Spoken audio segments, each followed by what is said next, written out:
आज 3 व्यक्तिलाई यहाँ ल्याउँदै गरेको हामीले हेरिरहेका छौँ। प्रत्यक्ष यहाँले हेरिरहनु भएको छ ब्याकग्राउन्डमा उहाँहरूको आज बयान सुरु भएको छ।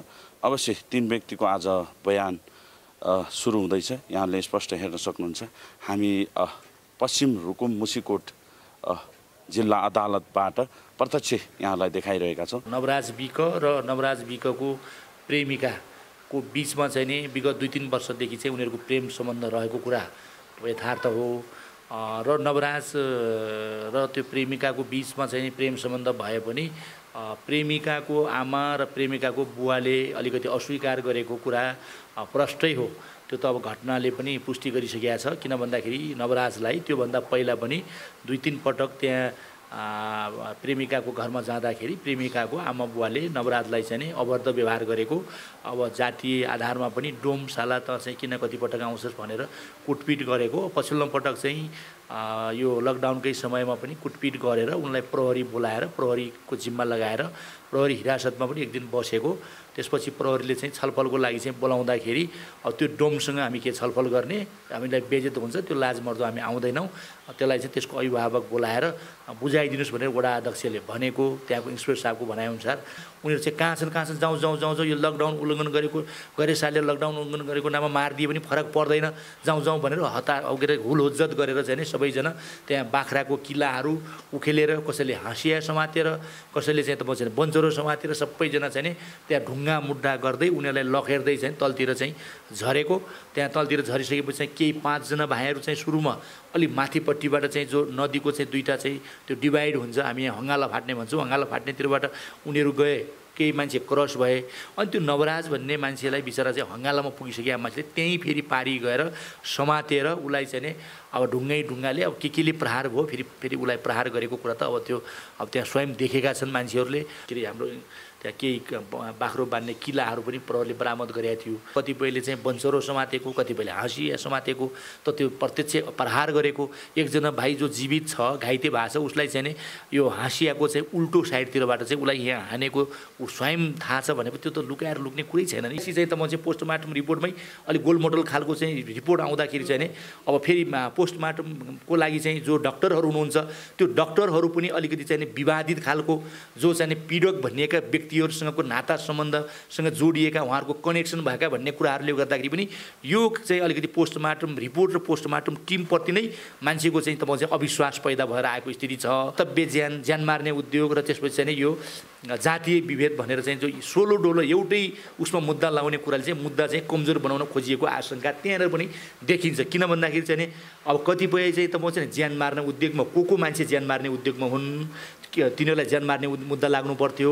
को जस्तो चाहिँ अब भनौँ न प्रेमिकाको आमा अथवा प्रेमिकाहरू यिनीहरू चाहिँ अब जातीय विभेदमा यिनीहरूलाई मुद्दा लाग्नु पर्थ्यो। अथवा अब यिनीहरू को हुन् त त्यो पहिचान चाहिँ प्रहरीले गर्ने कुरा हो। र कति मान्छे चाहिँ तपाईँ चाहिँ यो कर्तव्य ज्यानमा चाहिँ तपाईँ चाहिँ लाग्नुपर्ने हो भन्ने कुरा पहिचान गरेर यसलाई चाहिँ फरक ढङ्गले गइदिएको भए मुद्दा पनि त्यही किसिमले चाहिँ तपाईँ चाहिँ हुन्थ्यो। अब यो त के छ भन्दाखेरि 34 जनाका विरुद्धमा जो मुद्दा दर्ता भयो यसमा चाहिँ नि एकदमै पुरा चाहिँ तपाईँ चाहिँ भन्दाखेरि चाहिँ बाहिरबाट हेर्दाखेरि अब यो आजीवन कारावास भनेर भनिने, तर चाहिँ प्रमाण हेर्दाखेरि चाहिँ तपाईँ चाहिँ त्यो आजीवन कारावास हुने खालको फैसलालाई टेवा पुग्ने खालको प्रमाणहरू चाहिँ तपाईँ चाहिँ नष्ट गर्ने कामहरू चाहिँ नि।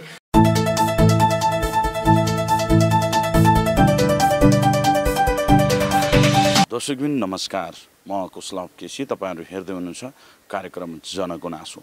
दर्शकबिन तपाईँ समक्ष सधैँ म विभिन्न दुःखद भिडियो साथसाथै विभिन्न ठाउँमा भइरहेका विभिन्न गतिविधिको सक्दो चिरफार र पर्दाफास गर्ने गर्छु। दर्शकबिन म पश्चिम रुकुम मुसिकोट खलङ्गाको जिल्ला अदालतबाट प्रत्यक्ष प्रसारण गरिरहेका छौँ।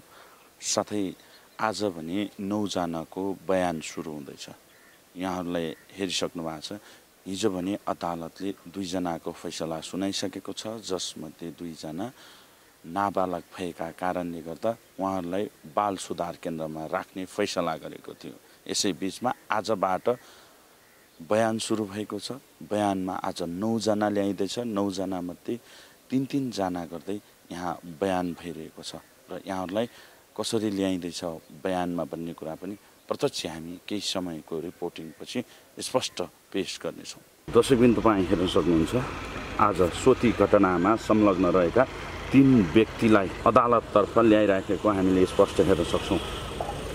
आज यी 3 व्यक्तिको बयान सुरु हुँदैछ। यहाँले हेर्न सक्नुहुन्छ। अवश्य पनि हामी यो जिल्ला अदालतभित्र छौँ। जिल्ला अदालतमा आज 3 व्यक्तिको आज बयान भएका कारणले 3 व्यक्तिलाई ल्याइराखेका हामीले स्पष्ट हेर्न सक्छौँ। दर्शकबिन जिल्ला अदालतभित्र प्रवेश गरेको हामी हेरिरहेका छौँ। प्रत्यक्ष यहाँले हेरिरहनु भएको छ।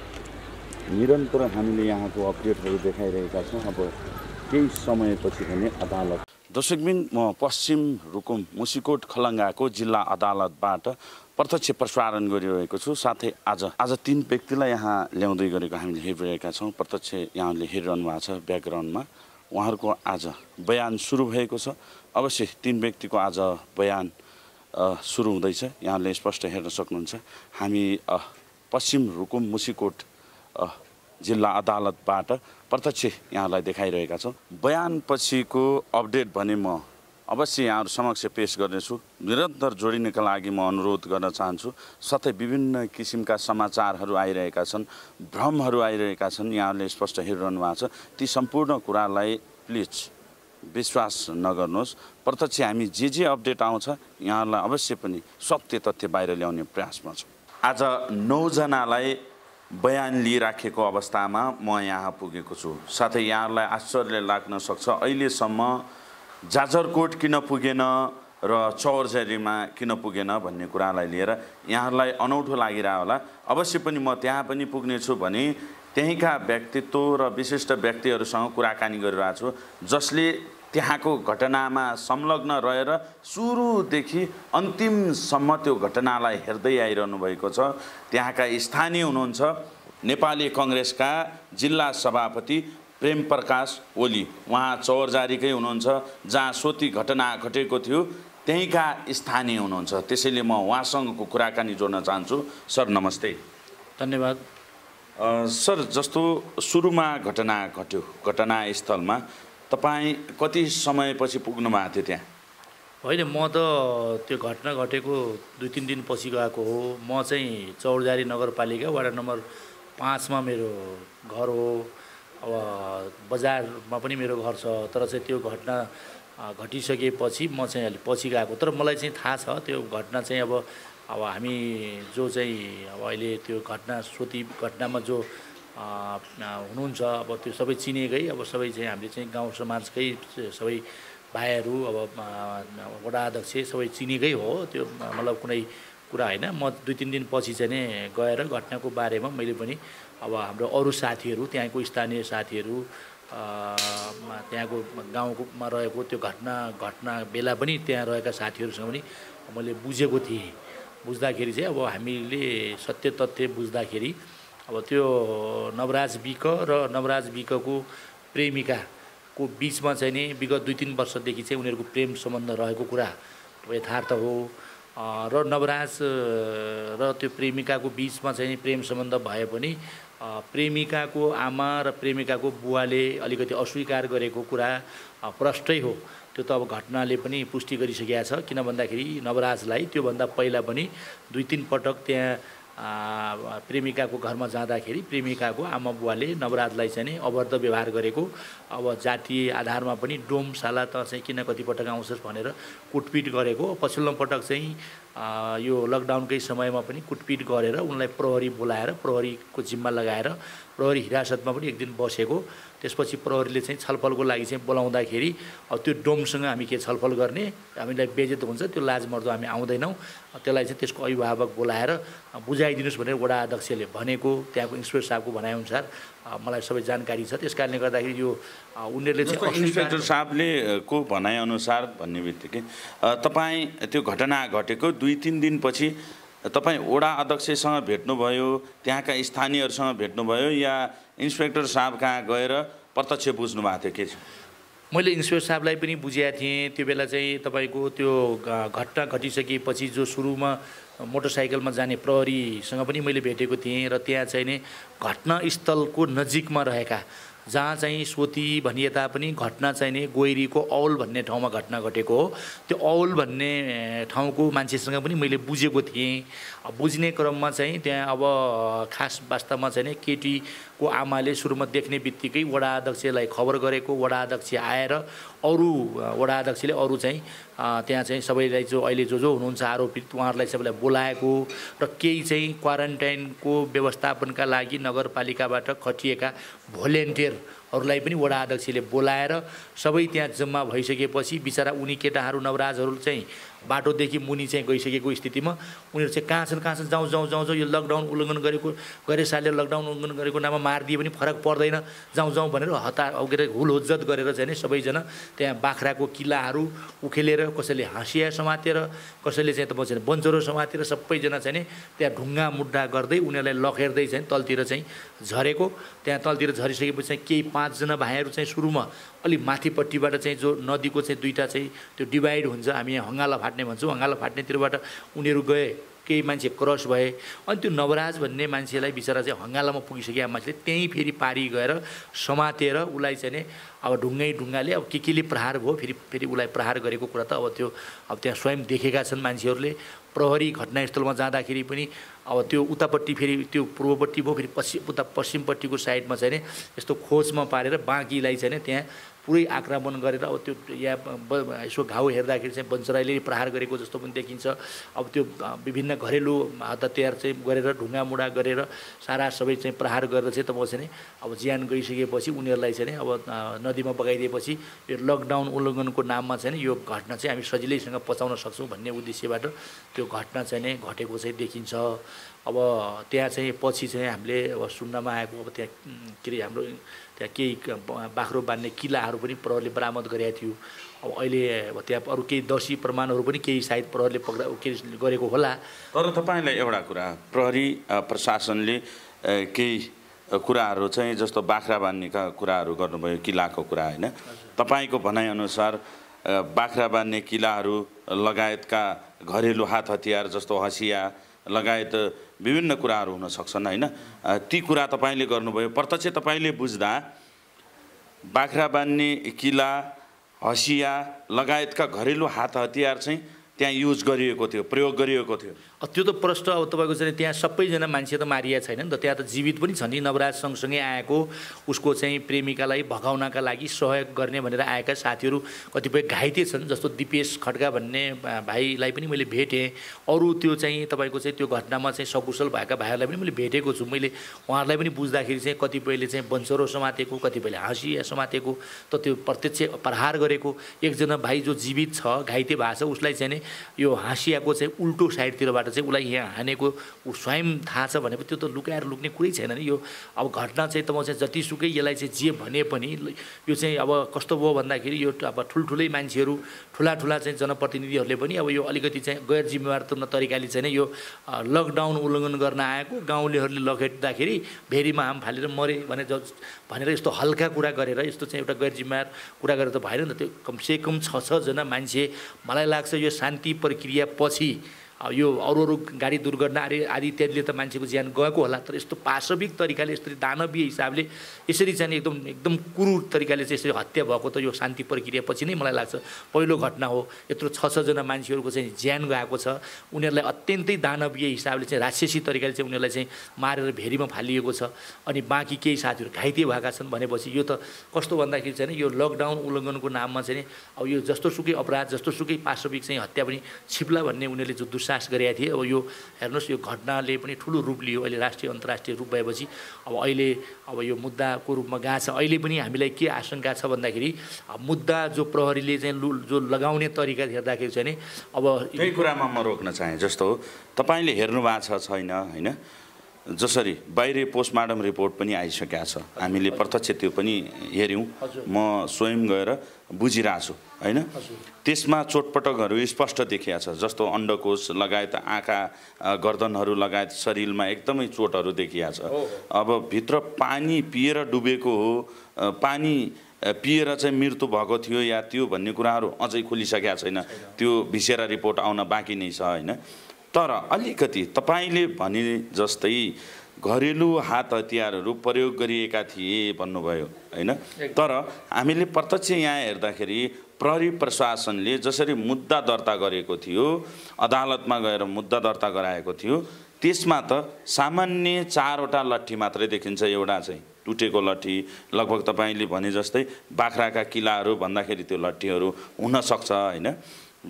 तर घरेलु हात हतियार त त्यहाँ अदालतमा कुनै पनि पेश गरिया छैन भने तपाईँका कुरा र हामीले हेरे बमोजिम कुराहरू त मिलेन नि। के भन्नुहुन्छ यो विषयमा? होइन, त्यो त अब मुद्दालाई कमजोर बनाउने षड्यन्त्रहरू बिस्तारै बिस्तारै सुरु हुन थाल्यो भन्ने कुरा त हिजो अब यो मुद्दा दर्ता भइसकेपछि मैले पनि मैले पनि चासो एकदम त्यसलाई चासोको साथले हेरेको हुनाले मैले पनि त्यो मिसिल मैले हिजो प्राप्त गरेँ।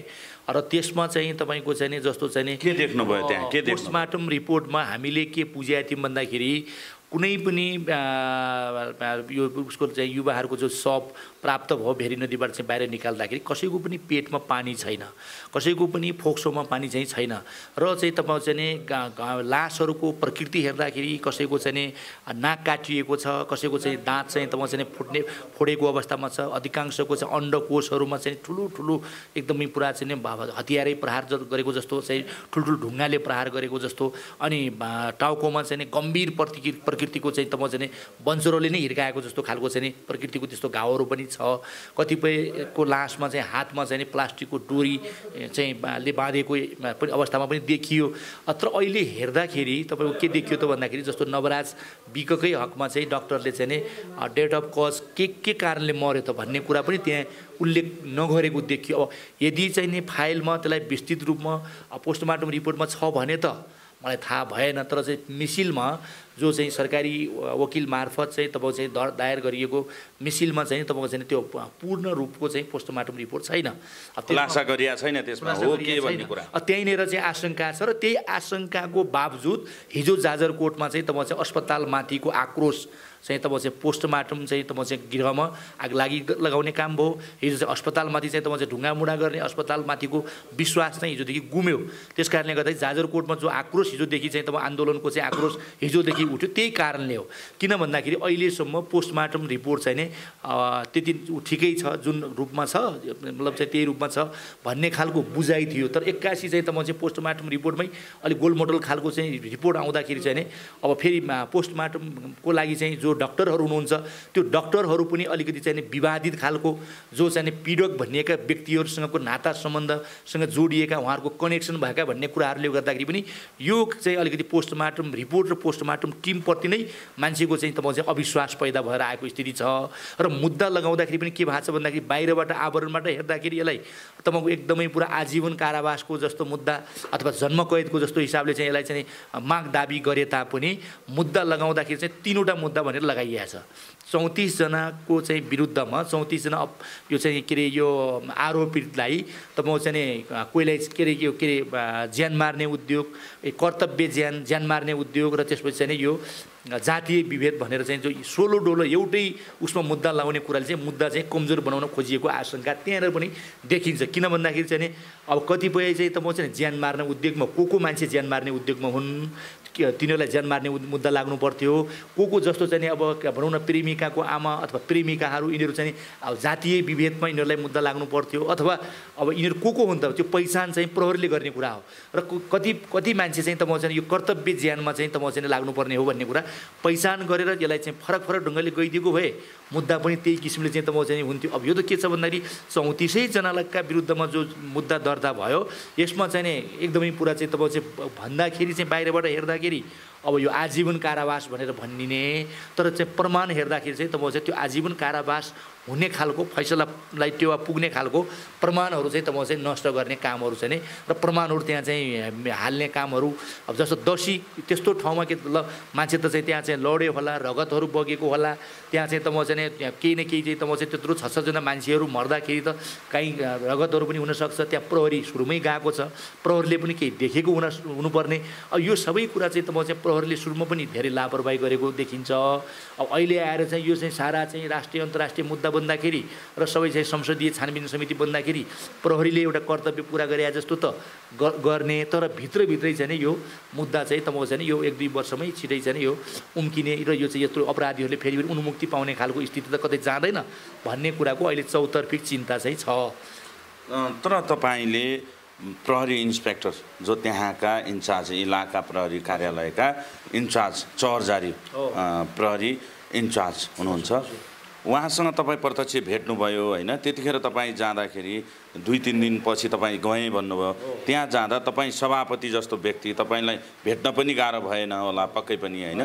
जनप्रतिनिधि भएको नाताले पनि तपाईँ त्यति मात्रै नभएर तपाईँको ठाउँमा अन्याय भएको छ, 6 जनाको ज्यान गएको छ, एउटा मानवताको आधारमा पनि तपाईँ त्यहाँ जानुभयो। तर त्यहाँ हेर्दाखेरि ती हतियारहरू थिए कि थिएनन्? तपाईँ जाँदाखेरि घरेलु हात हतियारहरू थिए कि थिएनन्? अहिले 4वटा लट्ठी मात्रै कसरी आयो? होइन, त्यो प्रहरीले के भयो, इन्सपेक्टर साहबको भनाइ के छ भन्दाखेरि अब त्यहाँ चाहिँ सुरुमा एक त वडा अध्यक्षले पनि रङ इन्फर्मेसन दिनुभएछ। उहाँले के अरे ढुङ्गे खानीमा घटना घट्यो भनेर पुलिसलाई भनेर फोन गर्नुभएको रहेछ वडा अध्यक्षले। तर पुलिस पहिला सुरुमा ढुङ्गे खानीमा गयो, ढुङ्गे खानीमा घटना केही पनि भएको थिएन। अनि उहाँ ढुङ्गे खानीमा सोद्धाखेरि घटना त यहाँ होइन, तल मध्य पहाडी लोकमार्गभन्दा तल भेरीको किनारमा चाहिँ बल्ल प्रहरी पुग्यो। त्यहाँ प्रहरी पुग्दाखेरि चाहिँ वडा अध्यक्ष पनि त्यहाँ चाहिँ नि त्यो आक्रमणमा चाहिँ संलग्न देखिनुहुन्थ्यो भनेर त त्यो इन्सपेक्टर साहबले पनि स्वीकार्नु भएको छ। अनि त्यही भएर हामीले चाहिँ उहाँहरूलाई देखेको, हाम्रो पुलिसले देखेको आधारमा हामीले चाहिँ उहाँलाई पनि नियन्त्रणमा भोलिपल्ट लिएको भन्नुभएको छ। तर भइदियो के भन्दाखेरि चाहिँ त्यहाँ चाहिँ पुलिसले सबैभन्दा मैले सोधेँ सबैभन्दा उहाँले जे भने पनि इन्सपेक्टर साहबले जे भने पनि उहाँले के प्रहरीले यसलाई चाहिँ सामान्य घटनाको रूपमा चाहिँ वडा अध्यक्षले ब्रिफ गरेको आधारमा वडा अध्यक्षलाई प्रहरीले विश्वास अलि बढी नै गर्न हुन्थ्यो कि हुँदैन थियो त्यो प्रहरीले जान्ने कुरा हो। तर वडा अध्यक्षले भनेकै भरमा प्रहरीले त्यो घटनालाई संवेदनशील रूपमा चाहिँ अलिकति गम्भीरतापूर्वक लिएर त्यो पुरै एरिया सिल गरेर प्रहरी रातभरि त्यहाँ चाहिँ बसेको भए मलाई लाग्छ यो कुराको धेरै कुराहरूको दशी प्रमाणहरू फेला पर्न सक्थ्यो। तर प्रहरीले एउटा ठुलो गम्भीर गल्ती के गर्यो भन्दाखेरि वडा अध्यक्षले जे भन्नुभएको छ त्यही वडा अध्यक्षको आधारमा उहाँलाई अझ उल्टै चाहिँ बिचरा त्यो नवराजसँग गएका घाइते भएका पारिपट्टि क्रस भइसकेका पनि 5 जना अनि वारिपट्टि चाहिँ घाइते भएका 7 जना गरेर 12 जना मान्छेलाई चाहिँ उल्टो अझ प्रहरीले नियन्त्रणमा लिएर गयो। नियन्त्रणमा लिएर गएर चाहिँ उल्टै पीडित मध्येकै मान्छेहरूलाई बिचरा पीडित मध्येकै भाइहरूलाई युवाहरूलाई चाहिँ त्यो जो अस्पताल भर्नाको नाममा कतिलाई अस्पताल भर्ना गरियो, कतिलाई त प्रहरीले पनि थुनेर राख्यो। भनेपछि यस्तो खालको चाहिँ विडम्बना चाहिँ त्यहाँनिर पुलिसले चाहिँ ठुलो गम्भीर भुल चाहिँ गर्यो। किन भन्दाखेरि त्यतिखेर पुलिसले यो घटनालाई पीडित पक्षको कुरा सुनेर, वडा अध्यक्षको कुरा होइन कि पीडित पक्षको कुरा सुनेर पीडित पक्षको दिएको कुरा अनुसार यहाँ चाहिँ हामीलाई यसरी आक्रमण गरियो, हामी पनि घाइते भएका छौँ, बाँकी हाम्रा साथीहरू चाहिँ बगे र हाम्रा साथीहरूलाई मारेर फालियो उनीहरूले भन्दै त्यो कुरालाई प्रहरीले सुनाइ गरेन। त्यो कुरालाई प्रहरीले त्यो के अरे सुनाइ गरेन र त्यो कुरालाई चाहिँ प्रहरीले पत्याएन। प्रहरीले कसको कुरा पत्याएर कसको कुरा सुन्यो? वडा अध्यक्षको कुरा सुन्यो र वडा अध्यक्षले भनेअनुसारको उनीहरूलाई चाहिँ जो पीडित पक्षका केटाहरूलाई लिएर प्रहरी फिर्ता भयो। त्यहाँ त अब राति अब चाहिँ उनीहरूकै त्यहाँ चाहिँ उपस्थित थियो होला, जो पीडक मध्येकै मान्छेहरू त्यहाँ चलखेल थिए होलान् अनि उनीहरूले चाहिँ बिस्तारै त्यहाँ दशी प्रमाणहरू नष्ट गरे होलान्। यो त तपाईँ के भएको छ भन्दा एउटा दुईवटा मात्रै व्यक्तिले यो घटना घटेको छैन। हेर्नुहोस् यसमा त के छ भन्दा सिङ्गो मल्ल परिवार र यसमा चाहिँ तपाईँ चाहिँ केही नभने 20-25-30 जना मान्छेहरूको मिलोमतोमा 20-25 जना मान्छेहरूको चाहिँ डिजाइनमा यो घटना घटेको हुनाले क्वारेन्टाइनको नाउँमा यिनीहरूलाई मारेर फालिदिए पनि केही बात लाग्दैन भन्ने हिसाबले घटना घटेको हुनाले र वडा अध्यक्षकै नेतृत्वमा घटना घटेको हुनाले वडा अध्यक्षका सहयोगीहरू, वडा अध्यक्षका त्यहाँ भोलिन्टियरहरू सबै खटेर यसको दशी प्रमाण नष्ट गर्ने कामहरू भएका छन्। हेर्नुहोस् अब भोलिपल्ट के भयो? भोलिपल्ट पनि तपाईँ चाहिँ यहाँ सबैभन्दा ठुलो गम्भीर गल्ती पुलिसले के गर्यो भन्दाखेरि भोलिपल्ट पनि वडा अध्यक्षलाई चाहिँ मेयर साहबको जिम्मा लगाइयो। भोलिपल्ट चाहिँ तपाईँ चाहिँ जमानीमा छोड्न हुन्थ्यो कि हुँदैन थियो? जब वडा अध्यक्षको त्यत्रो संलग्नता देखिसकेपछि वडा अध्यक्ष आफै आक्रमण उत्रेको प्रहरीले देख्दै भोलिपल्ट नगर प्रहरी के अरे नगरको मेयरको जिम्मामा चाहिँ लगाउँदाखेरि, किनभने लासहरू फेला परेको छैन, लासहरू बेपत्ता छन्, दशी प्रमाणहरू छैनन्, अब भन्दै चाहिँ भोलिपल्ट पनि मेयरको जिम्मा लगाइने काम वडा अध्यक्षलाई गरिसकेपछि बाहिर वडा अध्यक्ष जानुभयो। अब त्यहाँ के कुराहरू भयो होलान्, अब त्यहाँ यस्तो बयान गर्नु, यसरी जानु भनेर उहाँले सबै कुराहरू चाहिँ एउटा योजना बन्ने होला। अहिले त्यही भएर सबैजनाको एउटै रेडिमेड जवाब छ, हामीलाई थाहा छैन कसरी भयो हामीलाई थाहा छैन। अनि उहाँलाई थाहा नभए कसलाई थाहा छ त? त्यस कारणले गर्दाखेरि यो घटनामा प्रहरीले एकदमै ठुलो गम्भीर त्रुटि सुरुमा पनि गर्यो र अहिले मुद्दा लगाउँदाखेरि पनि पुलिसले बुद्धि नपुर्याएको जस्तो खालको हामीलाई अनुभूति भएको छ। मुद्दाको कुरा गर्नुभयो, प्रहरीले जसरी मुद्दा दर्ता गर्दा तपाईँले हेरिसक्नु भएको छ सम्पूर्ण कुरा? हजुर, हेरिसक्नु भएको छ? हेरिसकेको छु मैले। हेर्दाखेरि के छ भनिदिनुहोस् स्पष्ट। आज सम्पूर्ण दर्शकहरूलाई यो चासोको विषय बनिरहेछ कि प्रहरीले मुद्दा दर्ता गर्दा कस्तो खालको गर्यो र तपाईँहरूलाई चित्त बुझिरहेछ कि छैन। त्यहाँ कुराहरू जसरी तपाईँहरूले जाहेर दिनुभएको थियो, किटानी दिनुभएको थियो, त्यसरी त्यहाँ दर्ता गरिएको छ कि छैन, यो स्पष्ट भनिदिनुहोस्। पहिलो कुरा सुन्नुहोस्, यो मुद्दा यति हतार किन गरिँदैछ? संसदीय छानबिन समिति हिजो मात्रै जाजरकोट आइसकेको छ। हिजोदेखि संसदीय छानबिन समिति जाजरकोटमा छ, त्यो यहाँ रुकुम आउँदैछ। त्यो आइसकेपछि यसलाई दर्ता गरे पनि हुन्थ्यो होला। र गृह मन्त्रालयले हिजो मात्रै प्रतिवेदन दिएको छ। गृह मन्त्रालयको प्रतिवेदन एकतिर बोल्छ, यहाँ चाहिँ तपाईँ चाहिँ के छ भन्दाखेरि मुद्दा लगाउने मात्रै ठुलो कुरा होइन। मुद्दा लगाउने मात्रै ठुलो कुरा भन्दा पनि मुद्दालाई तपाईँ चाहिँ यिनीहरूलाई चाहिँ एकदमै हदैभन्दा हदै कारबाही गर्नका लागि प्रमाणहरू पुगेका थिएनन्, दोषीहरू फेला परेका थिएनन् भने अझै दोषीहरू प्रमाण फेला पारेर मुद्दालाई चाहिँ बलियो बनाएर मुद्दालाई चाहिँ तपाईँ चाहिँ परिणाममुखी बनाउने हिसाबले चाहिँ अनुसन्धानलाई अझै बरु समय पुगेको छैन भने समय लिएर पनि तपाईँ चाहिँ मुद्दालाई चाहिँ तपाईँ चाहिँ के गर्नु पर्थ्यो भन्दाखेरि अब यो सबैतिरको चाहिँ राय परामर्श सल्लाह यो चाहिँ जस्तो संसदीय समितिहरू पनि आइराखेको छ। यो अवस्थामा चाहिँ यो हतार गरेर यो खालि चाहिँ मिडियामा चाहिँ यो आजीवन कारावासको दाबी गरियो भन्ने किसिमको पार्ने, तर भित्रभित्रै यो दोषी प्रमाणहरू चाहिँ तपाईँ चाहिँ नराख्दाखेरि तपाईँले अहिले भन्नुभयो 2टा लट्ठी 3टा लट्ठीले के मान्छे मर्छ त? भोलि प्रमाणको कुरा आयो भनेपछि त्यहाँ न चाहिँ तपाईँ चाहिँ घरेलु हतियार त कहीँ लुकाएको पनि हुनसक्छ। अब यो सिल गर्नु पर्थ्यो, बस्ती यो खोज्नेतिर लाग्नु पर्थ्यो, तर चाहिँ त्यो गरिएको छैन। तपाईँको चाहिँ यो समय पुगेको छैन भने मलाई लाग्छ समय लिन सक्थ्यो होला। अझै चाहिँ यसको चाहिँ तपाईँ चाहिँ म्याथ थप गरेर यसलाई चाहिँ तपाईँ चाहिँ समय अझै लिएर भए पनि यसलाई अझै यसको दोषी प्रमाणहरू यसका सबै पक्षका चाहिँ तपाईँ चाहिँ गरेर गर्नु पर्थ्यो। त्यो हिसाबले पनि के छ त भन्दाखेरि अब यो कतैबाट चाहिँ फेरि पनि यो जुन रूपले चाहिँ तपाईँको चाहिँ यहाँ त यस्ता घटनाहरू धेरै पटक उन्मुक्ति पाएको, धेरै पटक यस्ता घटनाहरू चाहिँ गुमसुम भएका धेरै घटनाहरू यहाँ चाहिँ तपाईँ चाहिँ दबिएका छन्। फेरि पनि यस्तो घटनालाई दबाउने प्रयास भइराखेको छ, एक पक्षको अहिले पनि भइराखेको छ, म क्लियर साथ भन्छु। तर अहिले चाहिँ तपाईँ चाहिँ यो घटना चाहिँ के भएको थियो भन्दाखेरि अब यो घटना चाहिँ तपाईँ चाहिँ जो कोहीले पनि त्यो दबाउने र यसलाई चाहिँ अनुमुक्ति दिने खालको हिम्मत चाहिँ गर्न गाह्रै परेको थियो। तर पनि हेर्दाखेरि चाहिँ मुद्दा चलाएको जस्तो त गर्ने, तर यसलाई चाहिँ छिटै यिनीहरूले उन्मुक्ति पाउने खालको बाटोतिर त कतै गएन भन्ने कुराको हामीलाई आशंका चाहिँ हो। अवश्य पनि तपाईँले त्यहाँ हेर्दा तपाईँले चित्त नबुझेका कुरा भनिदिनुहोस् न। प्रहरीले मुद्दा दर्ता गर्दा चित्त नबुझेका कुरा स्पष्ट गरिदिनुहोस्। होइन, मैले त अघि पनि भने चित्त नबुझेको कुरा त पहिला सुरुमै भनिहालेँ। त्यहाँ चाहिँ तपाईँको अब प्रहरीले त्यो वडा अध्यक्षको कुरा सुन्नुभन्दा पहिला पीडित पक्ष बिचरा त्यहाँ मान्छे 6-6 जना बगेका छन् भन्दै उनीको कुरा कुनै सुनेन। खालि वडा अध्यक्षको कुरा सुनेर उल्टै उनीहरूलाई त थुन्न भनेर लगेको। लकडाउन उल्लङ्घन गर्न आएका केटाहरू भनेर सायद त्यो लास फेला पर्दैन थियो भने यिनीहरूलाई थुन्ने भनेर पुलिसले लगेको। अब त्यो त उसले भनेका छन् हाम्रो मान्छेलाई मारेर फालिएको छ भन्दै त्यो कुरा पुलिसले सुनेन। अनि मैले त्यो पहिलाका कुराहरू त तपाईँका मैले सुनिसकेँ, सम्पूर्ण दर्शकलाई थाहा भइसक्यो। मैले मात्र यो कुरा गर्दैछु जस्तो अहिले जिल्ला अदालतमा प्रहरीले मुद्दा दर्ता गर्दाखेरि तपाईँलाई चित्त नबुझेका कुरा प्रहरीले जुन दर्ता गरेको छ, मुद्दा दर्ता गरेको छ, ती चिजहरूमा तपाईँहरूलाई पीडित पक्षलाई चित्त नबुझेको र तपाईँले स्वयं घटनालाई हेर्दाखेरि सुरुका दिनमा प्रहरीसँग कुराकानी गर्दाखेरि र अहिले हेर्दाखेरि चाहिँ के फरक छ, के चाहिँ तपाईँलाई चित्त बुझेन?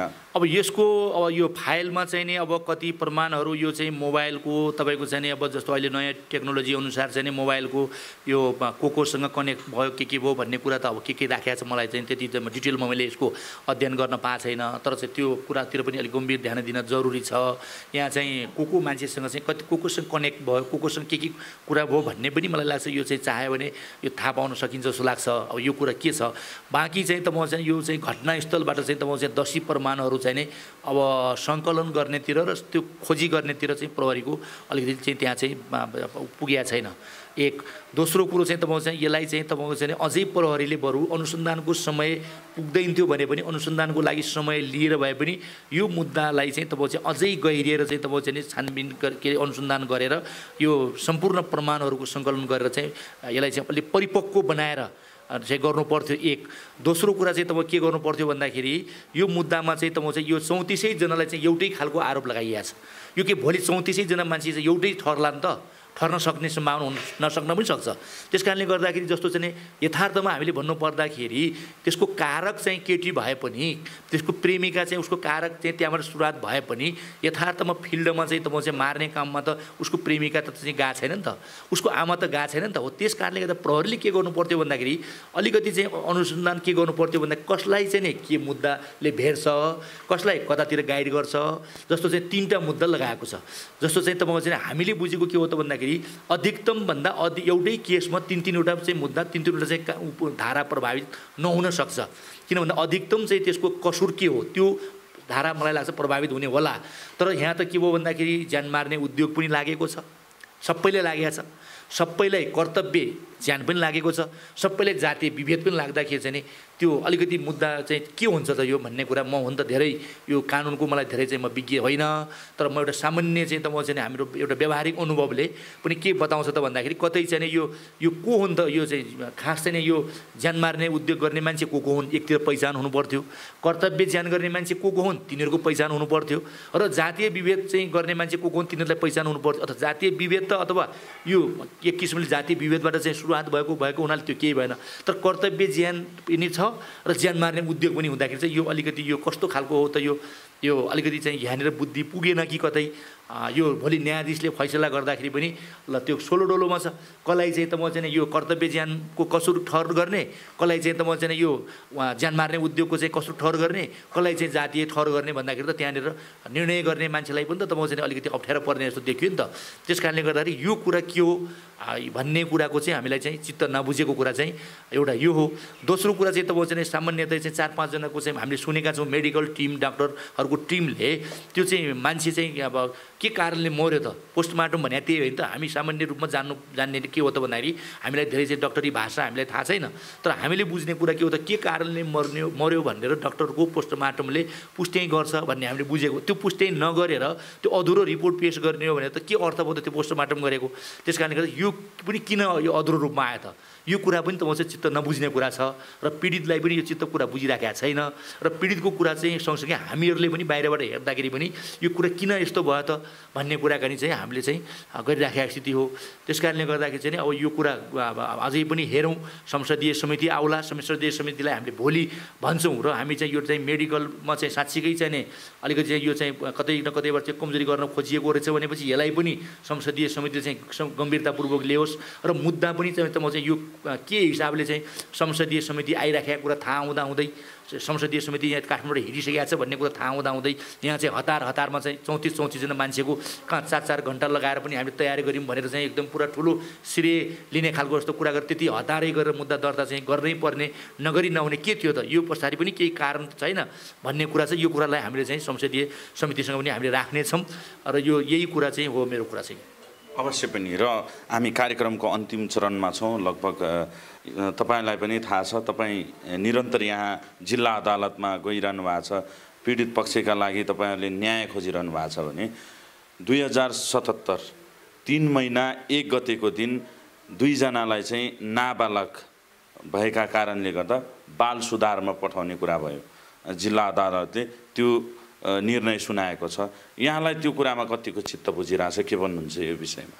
त्यो त अब स्वाभाविक छ, त्यो त अब चाहिँ उहाँहरूको अब उमेर नपुगेको कारणले गर्दाखेरि अब उहाँहरू दोषी चाहिँ अब पछि चाहिँ अब दोषी के हुन्छ ठहर गर्ला। तर अहिले चाहिँ नि अब त्यो घटनामा संलग्न घटनामा चाहिँ नि अब त्यो उहाँहरूको पनि संलग्नता देखिएको र उहाँहरू पनि त्यो कसुर गरेको चाहिँ देखिएको हुनाले प्रहरी अनुसन्धानबाट र त्यो सबै बयानबाट त्यो देखिसकेपछि अब उमेर नपुगे पनि जो चाहिँ उहाँहरूले कसुर गरेको हुनाले अब भोलि कसुर चाहिँ अब के ठहर्छ त्यो कुरा पछि अदालतले ठहर गर्ला। तर अहिले चाहिँ नि अब कतिपय चाहिँ अब त्यो उहाँहरूको पक्षबाट बहस गर्नेहरूको त चाहिँ अभिभावकको जिम्मा लाउनुपर्छ भन्ने पनि माग दाबी थियो।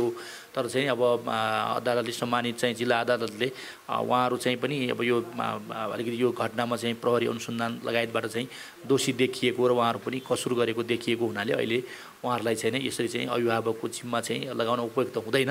उहाँहरूलाई चाहिँ यो सुधार गृहमा जो कानुनमा पनि व्यवस्था भएको उमेर नपुगेको कारणले सुधार गिरमा चाहिँ पठाउनका लागि चाहिँ आदेश भएको छ। त्यो आदेश चाहिँ अब सकारात्मक छ र त्यो स्वाभाविक पनि हो। अवश्य पनि। हस्, धन्यवाद। थ्याङ्क यू, धन्यवाद। मलाई पनि यो तपाईँहरूको यो उसमा मलाई बोल्ने मौका दिनुभयो र यो घटनाका बारेमा अब स्थलगत रूपमा हामी यहीँको भएको हुनाले सत्य तथ्य कुरा चाहिँ अब हामीले कुनै कुरा बङ्ग्याउनु पर्ने छैन। रियालिटी कुरा अब एकदम यो घटनाको चाहिँ अनुसन्धान होस्, सत्य तथ्य छानबिन होस्, कुनै निर्दोष मान्छेले चाहिँ दुःख नपाओस्, दोषी मान्छे कुनै हाल पनि नउम्कियोस् र चाहिँ पीडित पक्ष र जो मृतकका आत्माले पनि शान्ति पाउनका लागि पनि यी मान्छेले हदैसम्मको चाहिँ कारबाही चाहिँ भोग्नुपर्छ भन्ने मलाई सन्देशमूलक चाहिँ तपाईँले राख्न दिनुभयो। त्यसको लागि यहाँहरूलाई म धेरै धेरै धन्यवाद दिन चाहन्छु। धन्यवाद। हस्, नमस्ते। दर्शकबिन, उहाँ हुनुहुन्थ्यो पश्चिम रुकुमका नेपाली काङ्ग्रेसका जिल्ला सभापति प्रेम प्रकाश ओली। उहाँ स्थानीयवासी जहाँ सोती घटना घटेको थियो त्यहीँकै स्थानीयवासी भएका कारणले हामी उहाँसँग कुराकानी जोड्यौँ र आज जिल्ला अदालतमा 9 जनालाई बयान लिइराखेको छ। हामीले त्यहाँ अदालतमा लाँदै गरेको पनि हामीले स्पष्ट देखाएका छौँ। भोलि भने हामी चौरजारीको जुन घटनास्थल थियो त्यहाँको सम्पूर्ण कुराहरू हामी अवश्य देखाउनेछौँ। यहाँहरूलाई निरन्तर जोडिनका लागि अनुरोध गर्दै बिदा हुन चाहन्छु। म कुशलभ केसी। हस्त, नमस्कार।